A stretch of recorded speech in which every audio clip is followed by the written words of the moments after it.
Hello, hello, hello, hello, First Met and friends. It is election night.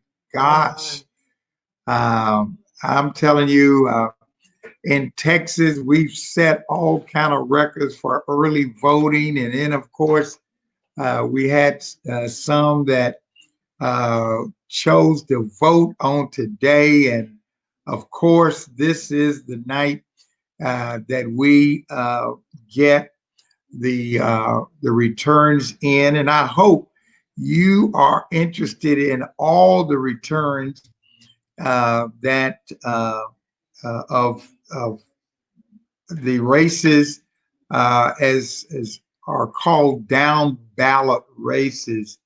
I've been checking them, and you can go to Harris Votes and go and check them. Of course, I've checked, of course, our uh, congressional district 7 race with Lizzie Fletcher and Heard, and Lizzie has gotten well over 50% of the vote so far. And with our state representative, the incumbent John Rosenthal, our member of First Met, it looks like there's going to be a runoff. He's leading by about 700 votes, but there was an independent in that race who has gotten 1.2% of the race, and it looks like that is headed to a runoff. And but uh, the news is in the judicial races, and I think there were 3 Supreme Court seats. Uh, all 3 Democrats, one a black woman, are winning. Of course, John Cornyn has won been declared the winner, and MJ Hagar has conceded in that race. And I knew that's how that race was going to end up, because after she defeated Senator Royce West, uh, there was no move on her part to get his support or any of the people that supported him. Not at all. So she uh, it will is defeated in that. In Harris County is still trending Democrat. So we've got some other, uh, as I saw at the 9 o'clock listing, all the Democrats in the judicial races were leading except one. And in our county commissioners race out here that affects First Met, the Republican Ramsey looks like he is going to win over Michael Moore. So it's been an interesting night, and we're glad to have our expert panelists again tonight in the person of Chris Butler, Elias Davis, and Angela Martin Greer. Uh, and I thought we'd take advantage of this night to discuss what's happening. The returns in the presidential race are coming in slowly, but we do have some results. So let's start talking about this and see what these experts have to say.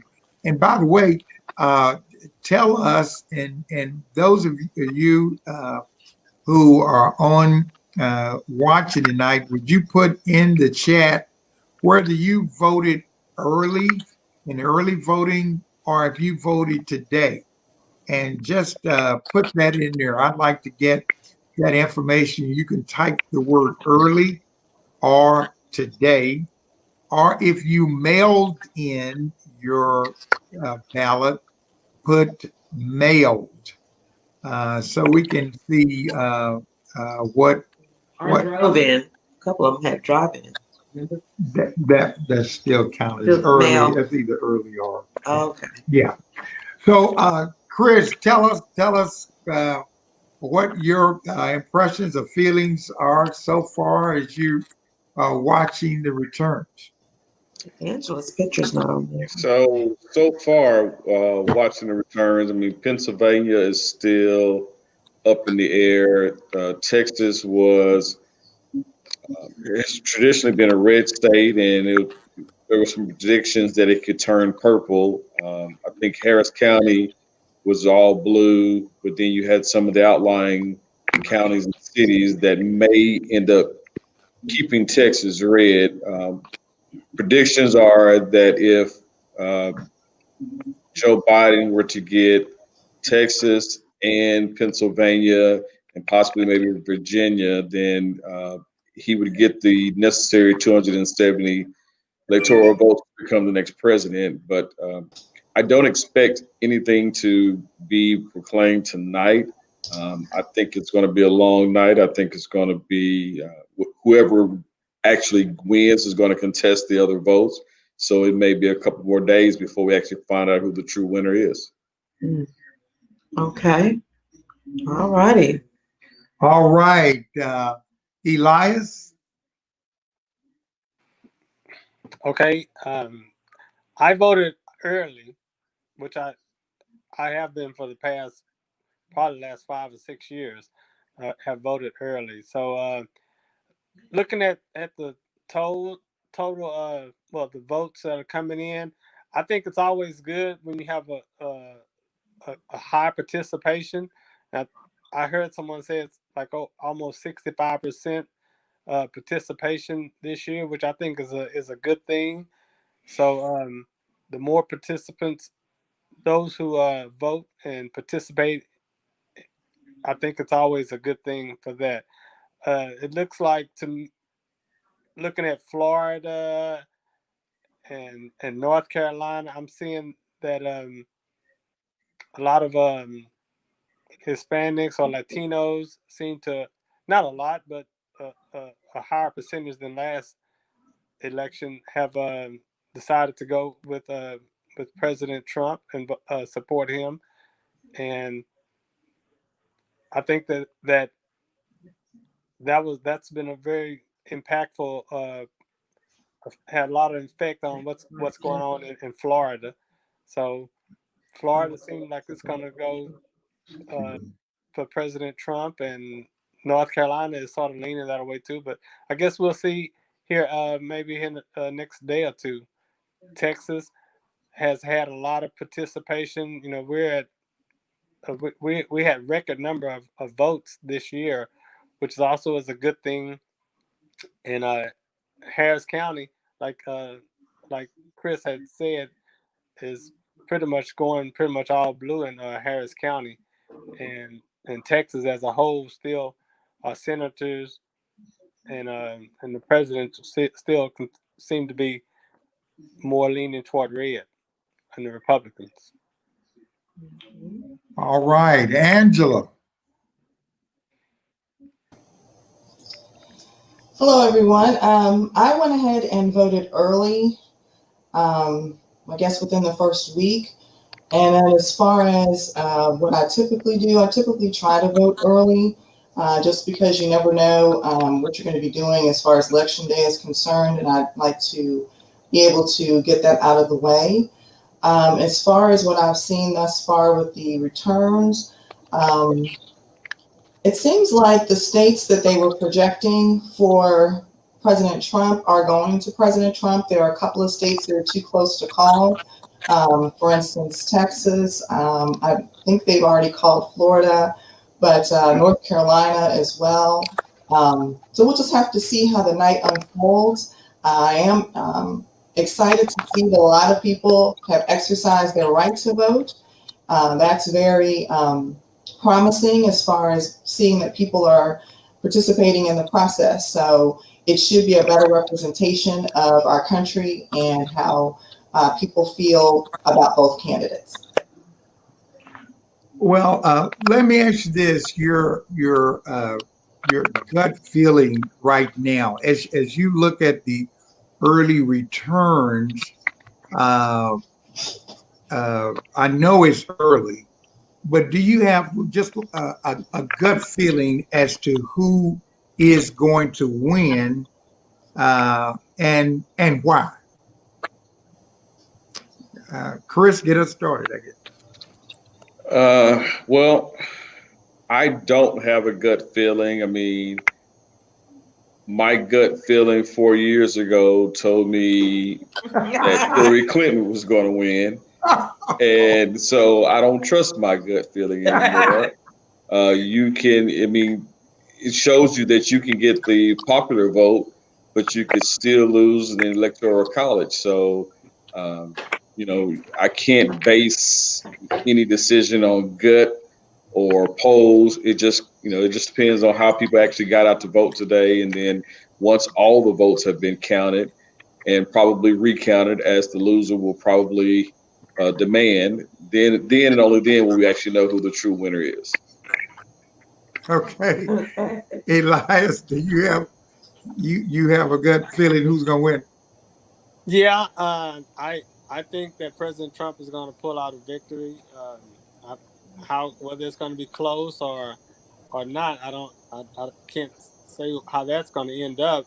But it looks like that President Trump is winning or leading in the states that he needs to leading in.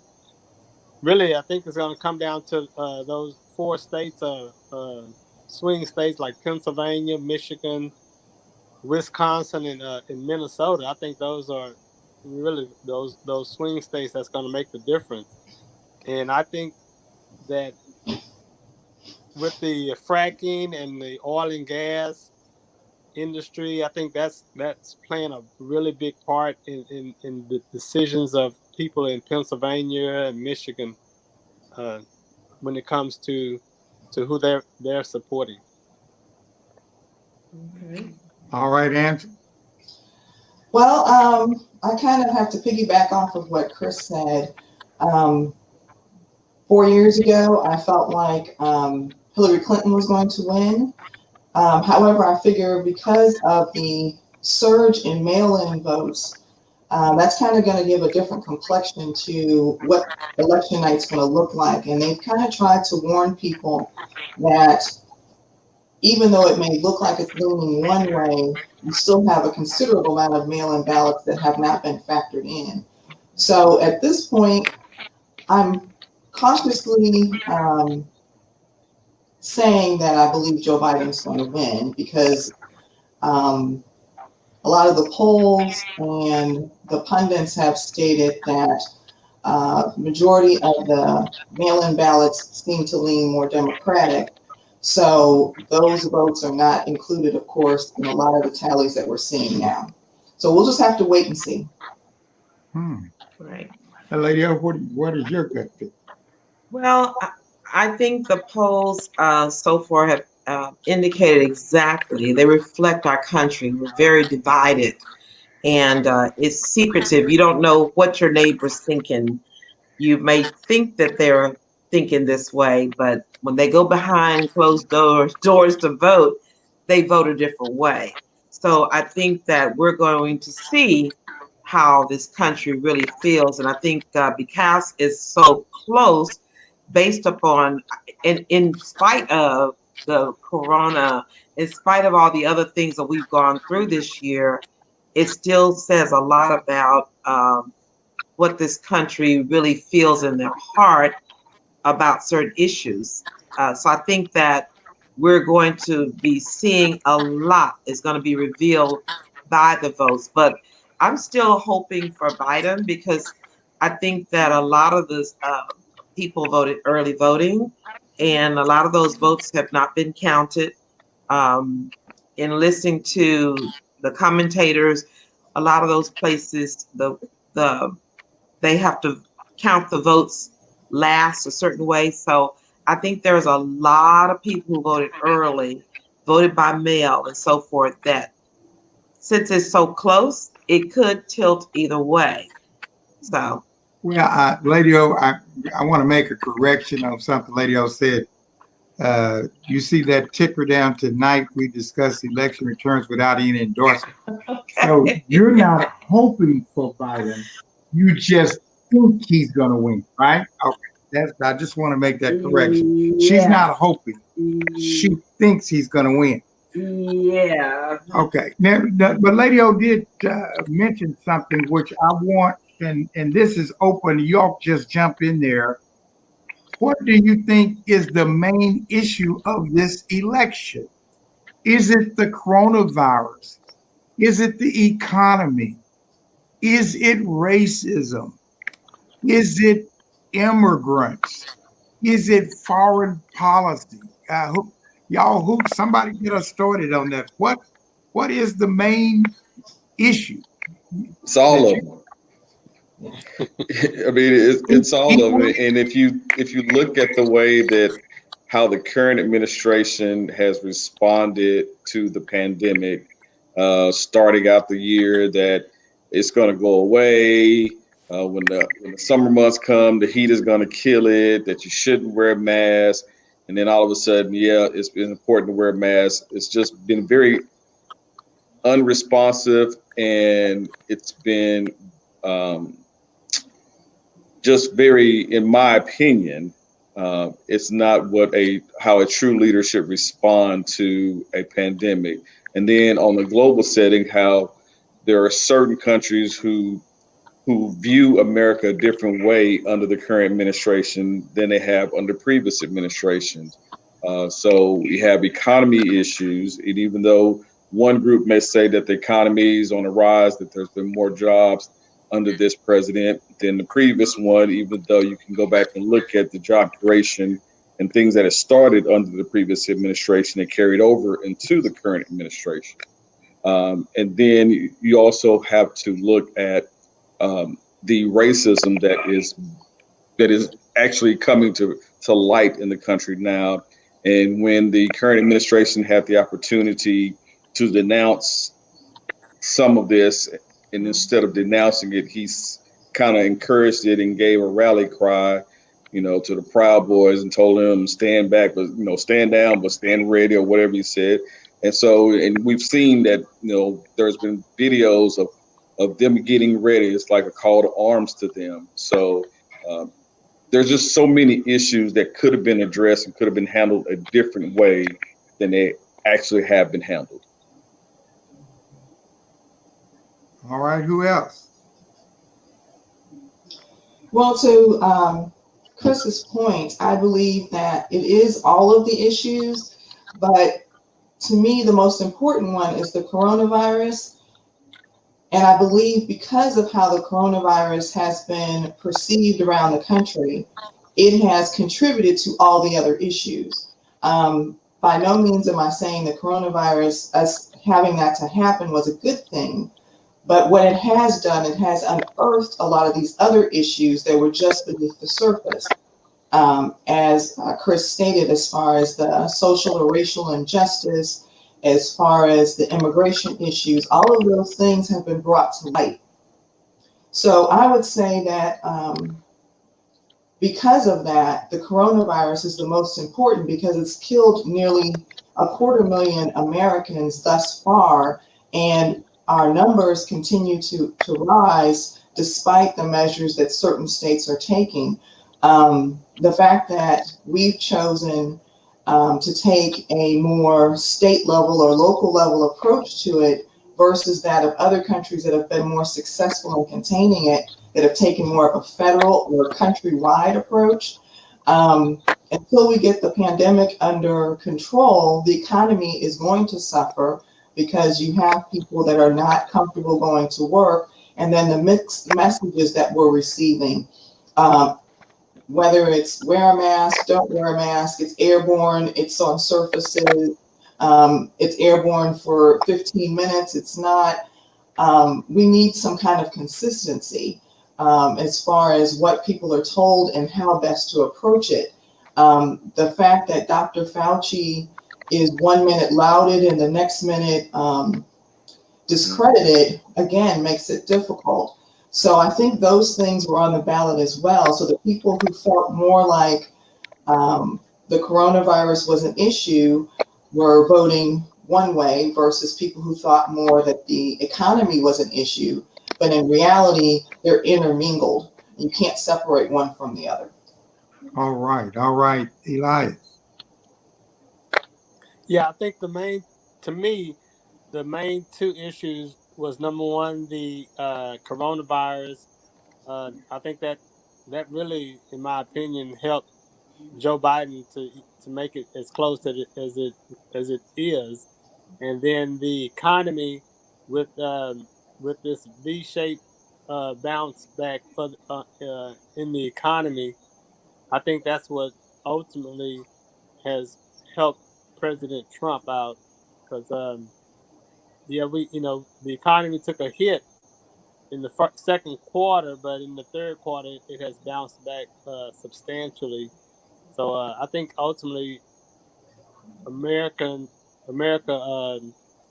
voted based on their pocketbook. I think. Yeah, Now, that's what I was gonna say. you said something, and with in research to the coronavirus, the thing that kind of got me, troubled me the other day, they interviewed a lady in Florida and who's a Trump supporter, who said that her father died as a result of the coronavirus. And you still back at yes, he's the. And I said, gosh, I mean, so I'm wondering, Elias, and everyone, if you weigh these issues, the virus versus the economy, does this election say if those are the two main issues, are people going to side on the side of the economy and say, well, we'll just have to deal with this virus? Are we in America, this capitalistic, money hungry country, are we that into the economy that we would say forget health?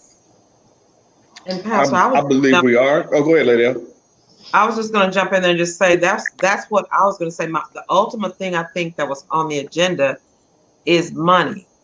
Money is the root of all evil. Money rules the world. The love of money, not the money. Well, the love of it. Correct. Thank you for saying, because it is a love. I think that America is supposed to be that great place of opportunity, starting businesses. You can make it. And I think Elias said something about in Florida, about the Latinos and the Cubans. They're wanting to have this business, this economy. So they look up to people who want to get.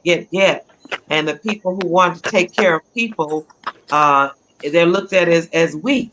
So I think that the money factor and people wanting to get, and the fact that people that are having businesses have lost, they're looking at somebody who's more of a business person who can help them get back in there, give them, who thinks like they do, that money is it. And forget about people. If we lose a few people, oh well, we can still start our businesses and keep it going. Open up the schools, open up whatever. It doesn't matter about the people, just get the money back going. All right, Chris. No, and I agree with Lady O. I mean, our nation is money driven, and I think if the president would have taken a different stance on the pandemic up front and would have said, look, this is serious. You guys need to wear your mask. We're doing everything we can, and not discredit his medical professionals later on. I think the race wouldn't even be this close. I think, Trump would have already easily would have won today. But because you see so many people that are continuing to become infected and continue to die, it's not about red or blue when somebody's dying. I mean, I've known 4 people this year that have passed from the coronavirus personally.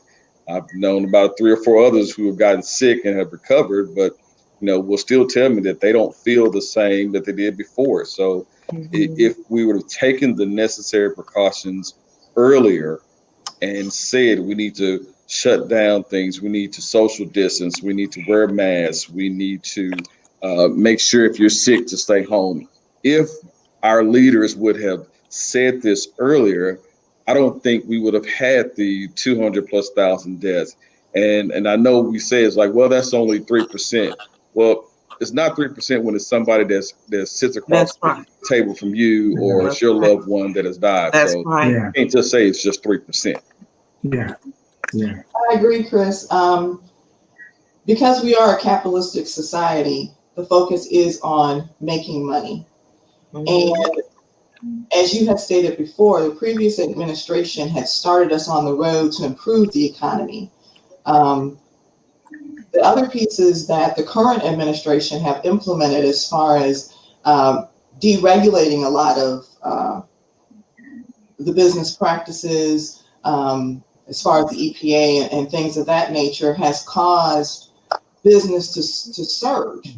And I believe a lot of business owners are concerned that if Biden wins, he's going to re-implement a lot of those regulations, which is going to cut into their pocketbook. So you have a lot of people who don't necessarily agree with everything either candidate is doing. They're more one-issue voters. And I saw an interesting clip, and I want to say it was one of the papers in Philadelphia that said, we don't necessarily agree with all the character issues with President Trump, but we are endorsing him. It was the Philadelphia Gazette, maybe. So you have a lot of people that are, like I said, one-issue voters. So they're looking more so at how this is going to help them and not necessarily looking at all the other issues as far as the social unrest, as far as, the various other things that are going on in our country that have been brought to light. They're looking at, this is going to help my business. This is going to put money in my pocket, or this supports my moral view, or whatever the case may be, and not looking at the overall character or position of the candidate. Let me just acknowledge some who are on tonight. Minor Bostic, Chris King, and you all, Faye Ball, Janet Godwin, Angela Hunter, and there are many others. Petra Cooper stated that as it relates to the coronavirus, that the numbers are rising. It seems like this would be a primary focus. Of course, she agrees that all of those issues are of concern, but this coronavirus, as this election is going on, the numbers are rising all across the country. And it seems like that would weigh ahead of the economy.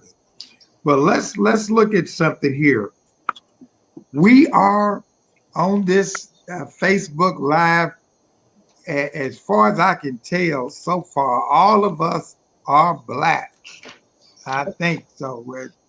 And I don't know if any of you have your birth certificate with you, so we can make sure. I don't think but all of us are Black. Now, as it relates to the race issue, how are we to judge Trump as to that? And do we put that aside, or do we say, well, he really doesn't mean it, he's really playing, or he's really just playing to his base, but he really cares about everybody. As a Black person, should that move up to the number one issue, or should we put the economy or the coronavirus? Okay, let me hear your responses on Go ahead, Elias. that. Huh? Where should it be? So Should it have I'm sorry, even I'm getting factored in our vote? some static in the line. What'd you I'm say, getting a lot Eli? of static in the line, so I didn't quite hear what you said. Let's check our internet. But Okay. I think what I This is what good. from what I understand, what Which you're one is it asking on? is about, did race play a part in some of our decisions when it came to supporting one candidate over another? Well, Florida once chose a lot of Latinos chose to look at, well, maybe race isn't as much of a factor, and with a higher percentage of Blacks also supporting Trump, it seemed that race did not play as much of a factor in their decision in voting for or supporting President Trump over Joe Biden.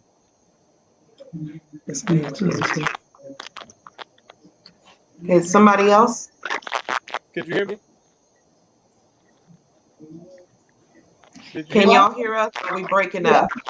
Yeah, we here. Acknowledge that race is a very important issue, not just for the African American community, or even just for people of color. Because what a lot of people don't realize is if systems are set up that exclude or oppress a certain group of people, those same systems can oppress anyone. So you may not be the oppressed now, but until all of us are free, none of us are free. Mm-hmm. So at this point, the current administration, in my opinion, when the president was given the opportunity to denounce white supremacy and he did not, that resonated with me, a belief that that's not important to him. And as a person of color, I could not support the policies that are in place that continue to perpetuate that. So if that's not on his agenda, but it's on my agenda, then I need to look at what is the other candidate willing to do in relationship to that. Is that important to them? And should I weigh what they've done in the past with what they're doing now? Is it all rhetoric? Is it their actual feelings? And yes, I think those things are important, and I think you need to examine that. Okay. Yeah, and I think race has always been an issue in this country. It's definitely been an issue in this election. And if it wasn't an issue, then there would have been no need for the Blacks for Trump shirts and hats that you see certain individuals of color wearing at some of the Trump rallies. You don't see Blacks for Biden or Latinos for Biden. So, they were definitely trying to reach out to a certain group of people. And even in the last couple of weeks, where you have some celebrities in the music industry that have reached out or were reached out by the Trump campaign to maybe not get a formal endorsement, but at least to hear something from them. But whoever wins, we need to talk about race relations in the country. We need to stray away from talking about defunding the police. We need police reform. We need to look at racial profiling. We need to understand why people of color are more likely to die at the hands of police than those of other races. And so, until we can get a handle on the amount of people who die in police custody or die at the hands of police, we're never going to officially be free of race issues. And and it's sad to say, but we have in some of our inner city neighborhoods where there's black on black crime because they're like, well, there is blue on black crime, and if the cops don't care about us, then it sends this stigma in the neighborhoods. Well, your black life doesn't matter, so we go out and shoot ourselves and do ourselves because the police don't care about us. And so we have to reform police. We have to rethink the way we look at ourselves and treat ourselves as a people, and to understand that we do have value. And I would just say to that, when you go back and research and look at why there's black on black crime and why these kind of things are happening in our neighborhood, it does get back to the fact of equity, that there are no jobs in the community. There's no opportunities. There's oppression. There's systemic racism. There's so many things against a person of color that in the community, if you don't have money, if you don't have hope, then you tend to turn on each other. And so we'll have to go back and look at those statistics, but that's been my understanding as to the why the black on black crime, because there's no hope. And when you really go back and search and look at what's been placed into the black community and what's been taken out of the black community, it's almost as it's set up to be an infestation of, we can't get out. So we kind of walk over each other, and eventually you tend to lash out because we're humans and we're wanting to do better, and we just can't because of this system. So for me, when this election has really revealed a lot for me of what the system is made of. When you go back even to the very beginning of when blacks were freed, and the same thing that they're doing now, the voter suppression, the intimidation, the running down with horses. Now we're running down with cars. We're running down vans in live, and nobody's coming to say this is not okay in 2020. So I just felt like, I really felt a little bit of fear that, my God, have we really progressed? And so are we so willing to look at our money that we're not looking at who we really are and how people are really treating us? Are we being used as pawns? Someone mentioned the word Uncle Tom this morning when I was Jim Crow on one of the Fox networks. I like to watch both networks so I can hear everybody. And this African American guy just irate. He said, "How dare you bring in Uncle Tom or Jim Crow into this?" But Jim Crow is in there. Jim Crow never left. So when you really look at what people are doing, it used to be the voter suppression was kind of like behind your back. You kind of think they did something, but now they're letting you know, we're doing it. We're doing the post office. We're doing this. We're shutting down this, giving you one place to do drive-through. So it's in your face, and it really does make me try to want to understand, why are African Americans, we're talking about the race, why are Black people voting for people who do that to them? Well, we're going to discuss that. We do know that in this election, there was some pushback of Black people against the Democratic Party. And I saw some tweets yesterday and today about one said, now on this election, the Democratic Party is going to find out that they've got to treat Black people different. Then another one said that Black people, they're going to find out that Black people have left the Democratic plantation. So there has been some disappointment with the Democratic Party, and so there was that being voiced, maybe not at a large percentage, but when you look at Ice Cube and Lil Wayne and Kanye, these guys influence some people. Look, I want to say we've lost Elias. Hopefully he can get back. I think he was having some signal issues, so hopefully he can join us. And Johnny Mays, one of my frat brothers and college classmates, he's posted. He says he's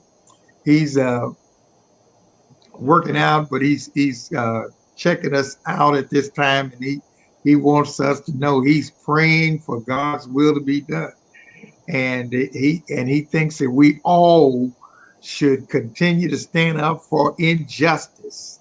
Yes, Lord, and everything that God hates. And then speaking of that, that was my Monday's man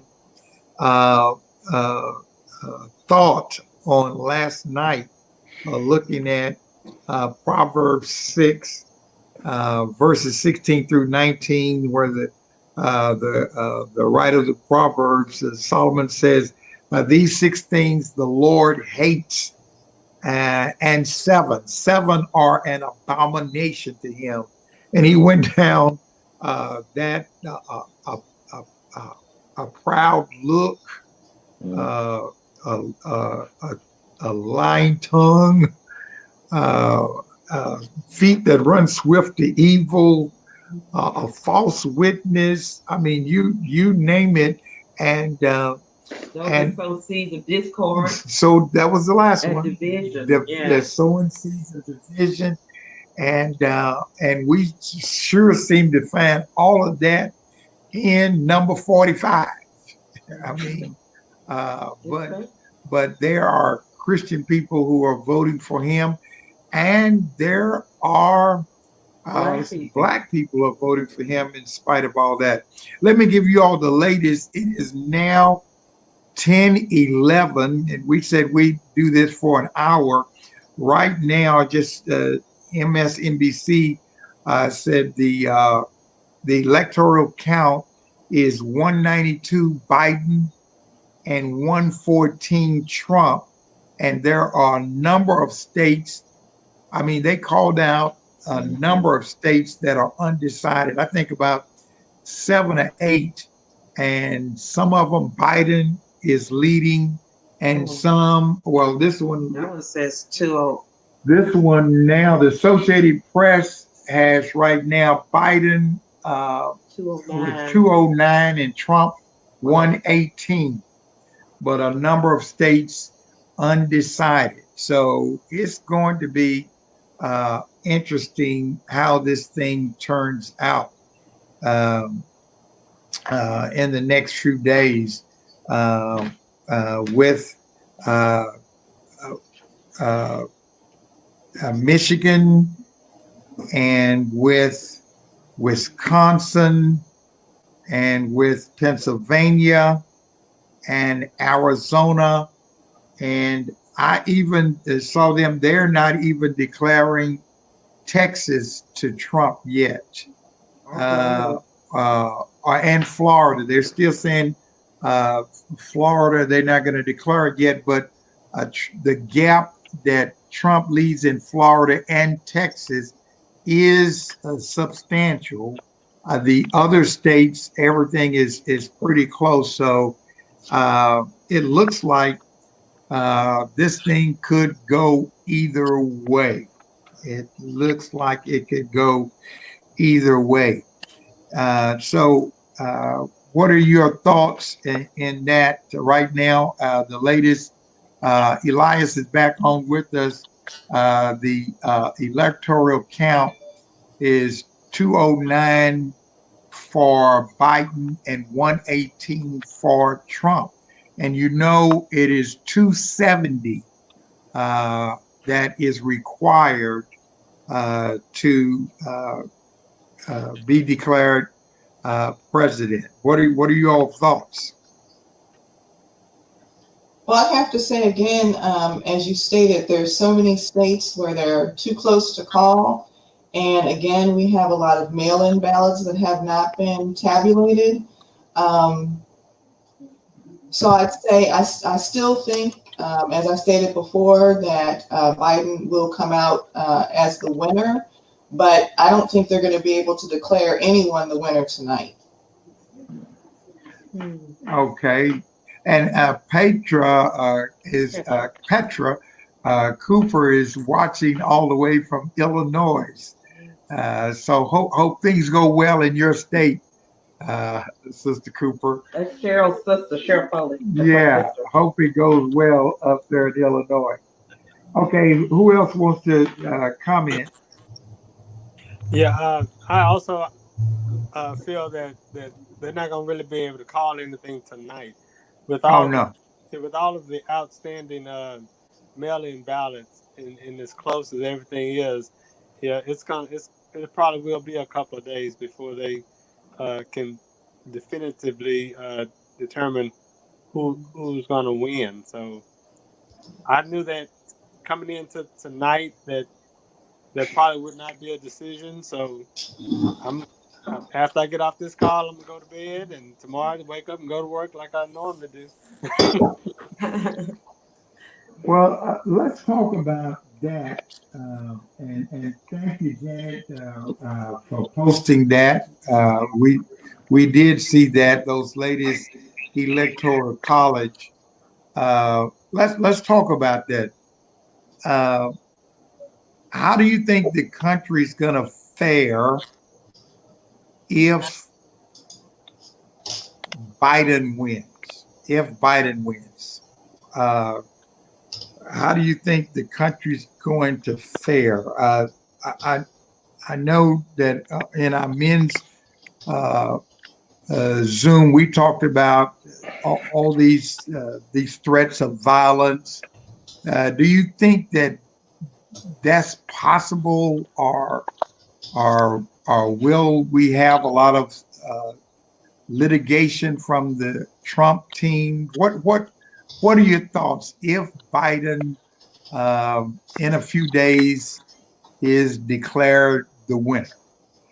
Well, I think it all depends on the president's concession speech. And if he tells people that, the American people have spoken and that he respects the will of the American people and for people to come together and heal as a nation and move on, then I think, so far his backing, they've been listening to him say whatever else. So if he would do the right thing and tell people to stand down, I think they would.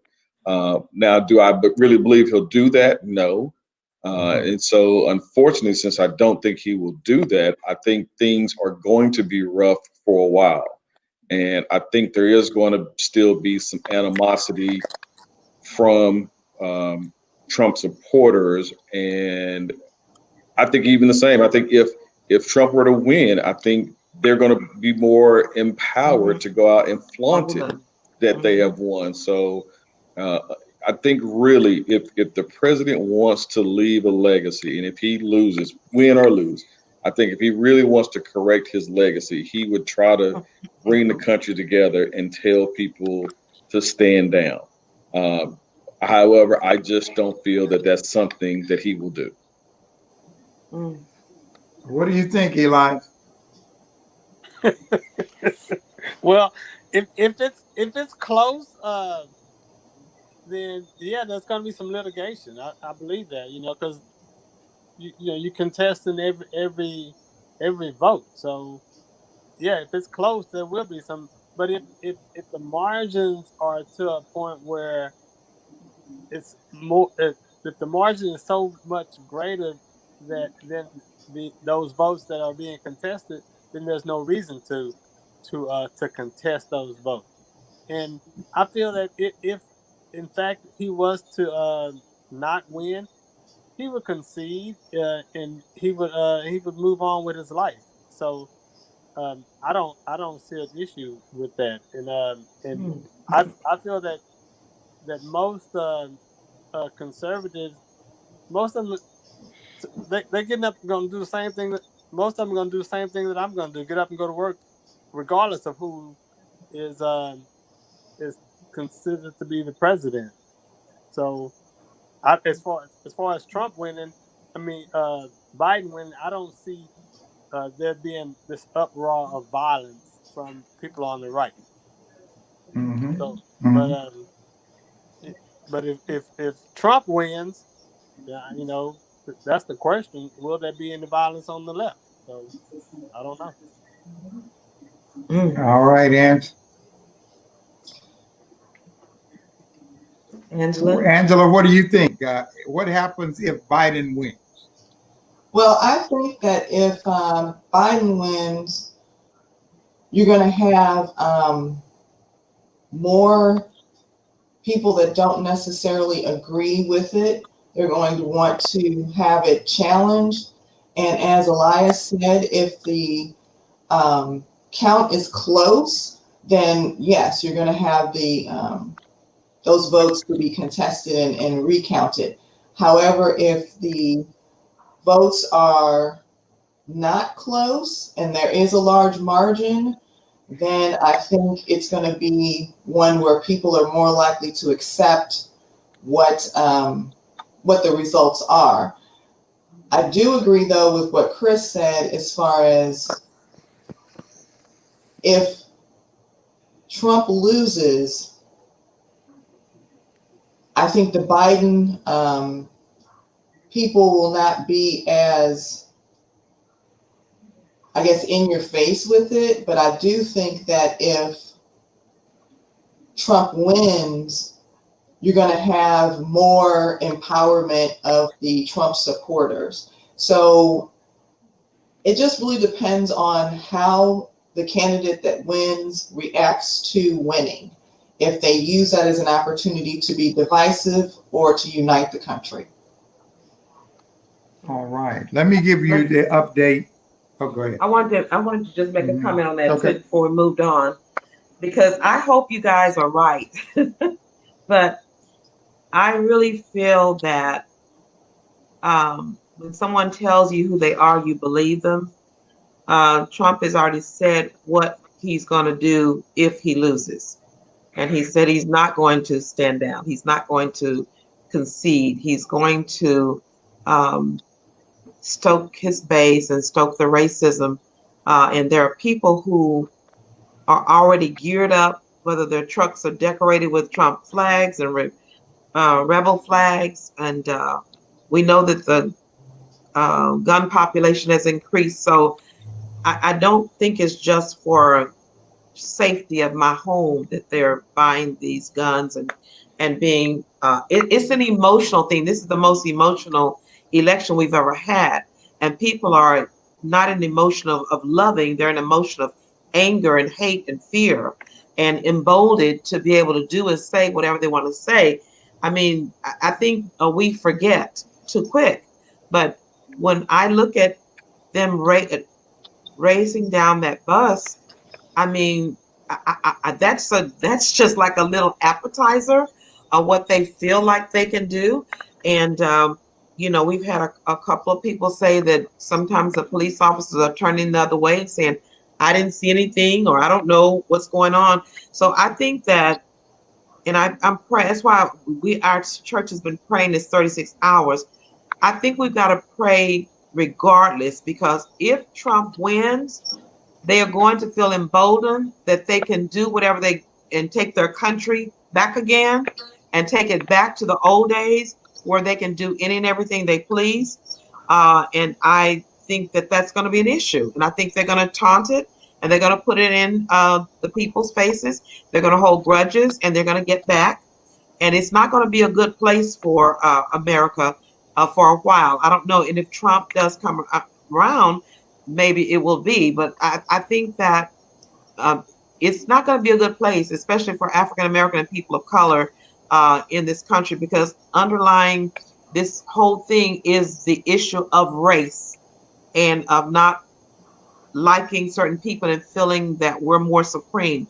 So if he wins, I believe there's going to be that kind of proud boy kind of thing.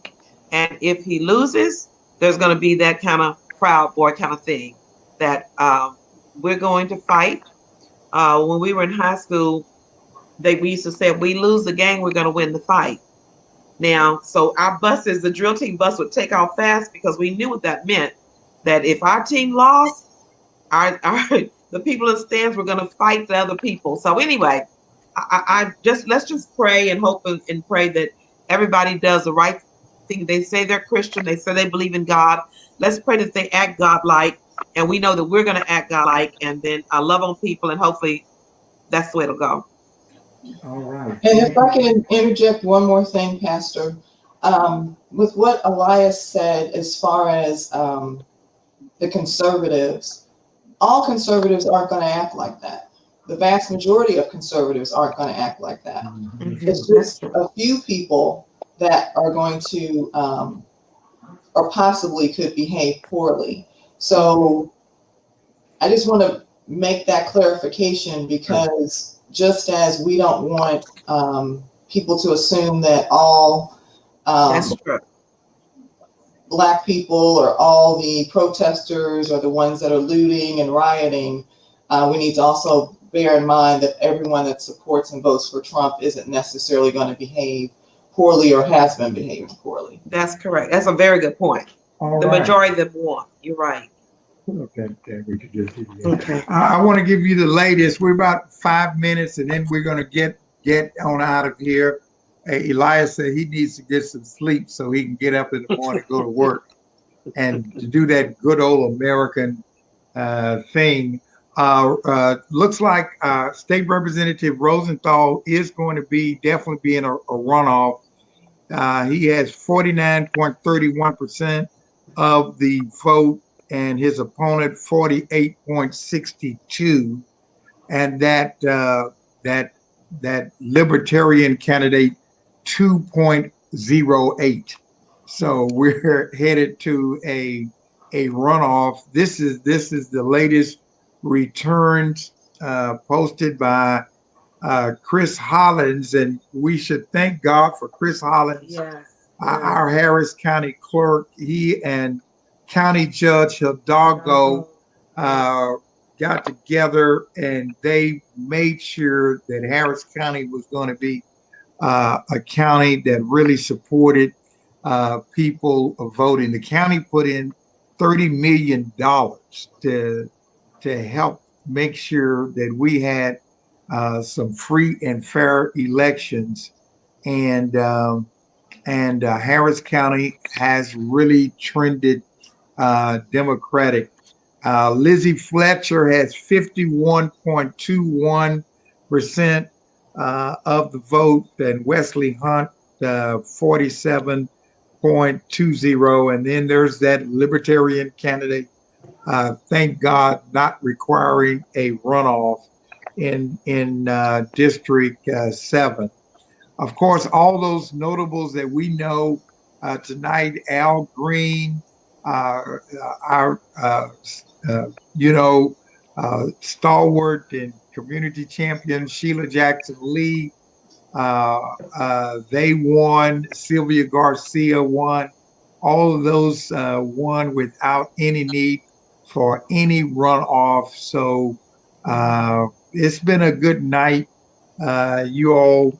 And I thank you all for being a part. Thank everyone for watching tonight. Yes.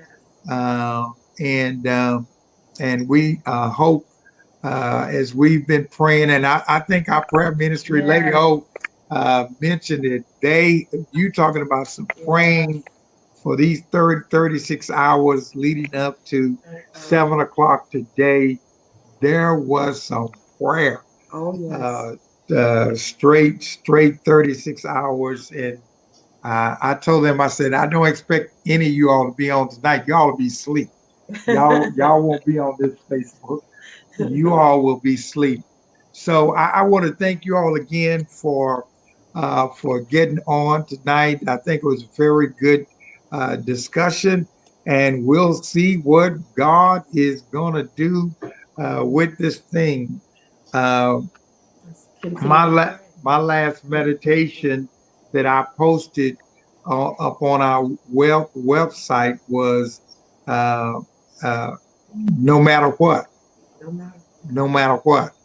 And I asked several questions on that, answered each question with a verse of scripture on it as it relates to voting. And that last question that I asked in that meditation was, what if the person you voted for doesn't win?